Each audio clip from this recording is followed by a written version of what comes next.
আপনার ঘরের আর্থিক অবস্থা একদমই খারাপ হয়ে গেছে, শত্রুরা সব পিছনে লেগে আছে। আপনার ঘরের সদস্যদের দিন প্রতিদিন শরীর খারাপ হচ্ছে, শরীর খারাপ ঠিক হচ্ছে না এবং ব্যবসায় লস যাচ্ছে। ঘরে একে অপরের সাথে তালমিল ঠিক হচ্ছে না।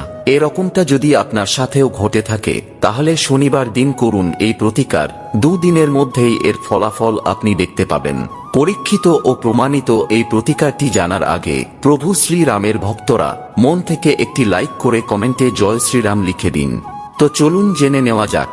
4টি লাল শুকনো লঙ্কা, কিছুটা হলদে সর্ষে এবং 1 চামচ লবণ নিয়ে একত্রিত করে কাপড়ের একটি পুঁটলি তৈরি করুন। তারপর শনিবার সন্ধ্যাবেলায় পুঁটলিটি আপনার প্রত্যেকটি ঘরের কোণাতে স্পর্শ করিয়ে পরের দিন অর্থাৎ রবিবার সন্ধ্যাবেলায় লোকেদের চোখের আড়ালে পুঁটলিটি 4 রাস্তার কোনো মোড়ে ফেলে দিন। বিশ্বাস রেখে এই প্রতিকারটি করুন, ফল অবশ্যই পাবেন, এটা আমার আশীর্বাদ রইল।